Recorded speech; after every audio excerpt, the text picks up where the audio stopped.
NCIB times ಮೀಡಿಯಾಗೆ ಸ್ವಾಗತ. ನಾನು ದರ್ಶನ್ ಹುಣಸೂರು.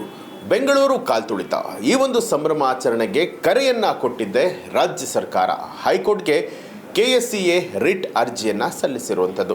ಹೌದು, ಮಹತ್ವದ ಬೆಳವಣಿಗೆ ಒಂದರಲ್ಲಿ RCB ಟ್ರೋಫಿ ಗೆಲುವಿನ ಸಂಭ್ರಮಾಚರಣೆಯನ್ನು ವಿಧಾನಸೌಧದ ಎದುರಲ್ಲಿ ನಡೆಸಬೇಕು ಅಂತ ಹೇಳಿ ಕರೆಯನ್ನು ಕೊಟ್ಟಿದ್ದೆ ಸರ್ಕಾರ ಅಂತ ಹೇಳಿ ಕರ್ನಾಟಕ ರಾಜ್ಯ ಕ್ರಿಕೆಟ್ ಅಸೋಸಿಯೇಷನ್ ಆರೋಪವನ್ನು ಮಾಡ್ತಾ ಇದೆ.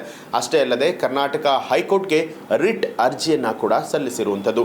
CM ಸಿದ್ದರಾಮಯ್ಯ, DK ಶಿವಕುಮಾರ್ ಹಾಗೂ ಸಚಿವರು ವಿಧಾನಸೌಧ ಗ್ರ್ಯಾಂಡ್ ಸ್ಟೆಪ್ನ ವೇದಿಕೆಯಲ್ಲಿ ಆಟಗಾರರನ್ನ ಸನ್ಮಾನಿಸಿದ್ದಾರೆ.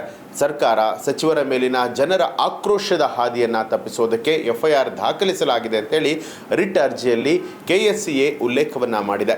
ಇನ್ನು ಘಟನೆಯ ಹೊಣೆಯನ್ನು KSCA ಮೇಲೆ ಹೊರಿಸೋದಕ್ಕೆ ಯತ್ನವನ್ನು ಮಾಡಲಾಗ್ತಾ ಇರುವಂಥದ್ದು. ಚಿನ್ನಸ್ವಾಮಿ ಸ್ಟೇಡಿಯಂನ ಬಳಿಯಲ್ಲಿ ಜನದಟ್ಟಣೆಯ ನಿರ್ವಹಣೆ RCB ಹಾಗೂ ಪೊಲೀಸರ ಕರ್ತವ್ಯ ಆಗಿತ್ತು.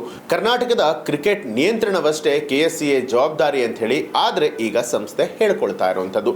KSCA ಆಡಳಿತ ಮಂಡಳಿ ಸದಸ್ಯರ ಬಂಧನಕ್ಕೆ ಮಾಧ್ಯಮದ ಮೂಲಕ ಆದೇಶವನ್ನು ಹೊರಡಿಸಲಾಗ್ತಾ ಇರುವಂಥದ್ದು. ಅಂದರೆ KSCA ಆಡಳಿತ ಮಂಡಳಿ ಅವರನ್ನು ಬಂಧಿಸಬೇಕು ಅಂತ ಹೇಳಿ CM ಸಿದ್ದರಾಮಯ್ಯ ಆದೇಶ ಕೊಟ್ಟಿದ್ದಾರೆ. ಮಾಧ್ಯಮಗಳ ಮೂಲಕ CM ಈ ಒಂದು ಬಂಧಿಸುವಂತ ಆದೇಶ ಕೊಟ್ಟಿರುವಂಥದ್ದು. ಪೊಲೀಸರನ್ನ ಅಮಾನತುಗೊಳಿಸುವಂತಹ ಮೂಲಕ ಲೋಪವನ್ನು ಒಪ್ಪಿಕೊಂಡಿದ್ದಾರೆ. ಈಗ KSCA ಮೇಲೆ ಹೊಣೆಯನ್ನ ಹೊರಿಸೋದಕ್ಕೆ ಯತ್ನಿಸ್ತಾ ಇದ್ದಾರೆ ಅಂತ ಹೇಳಿ ರಿಟ್ ಅರ್ಜಿಯಲ್ಲಿ ಆರೋಪ ಮಾಡಲಾಗಿದೆ. RCB ಗೆಲುವಿನ ಸಂಭ್ರಮಾಚರಣೆಯ ವೇಳೆಯಲ್ಲಿ ಚಿನ್ನಸ್ವಾಮಿ ಸ್ಟೇಡಿಯಂ ಹೊರಗೆ ಕಾಲ್ತುಳಿತ ಸಂಭವಿಸಿ 11 ಮಂದಿ ಮೃತಪಟ್ಟಿದ್ರು. ಘಟನೆಗೆ ಸರ್ಕಾರ ಹೊಣೆಯಲ್ಲ.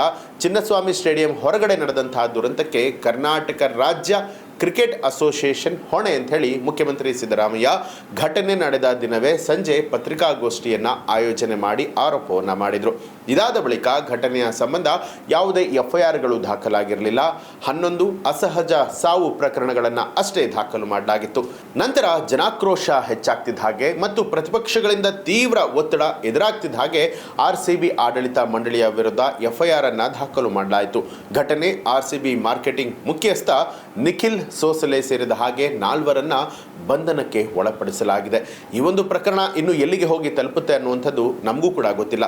ನಿಮಗೆ ಈ ಬಗ್ಗೆ ಏನನ್ಸುತ್ತೆ ಅನ್ನೋದನ್ನ ಕಮೆಂಟ್ ಮಾಡಿ ತಿಳಿಸಿ. ಹಾಗೆ ನೀವು ಇನ್ನೂ ಕೂಡ ನಮ್ಮ ಚಾನಲನ್ನು ಸಬ್ಸ್ಕ್ರೈಬ್ ಮಾಡಿಲ್ಲ ಅನ್ನುವಂಥದ್ದಾದರೆ ಈಗಲೇ ಸಬ್ಸ್ಕ್ರೈಬ್ ಮಾಡಿ ಬೆಲ್ ಐಕಾನ್ ಒತ್ತಿ.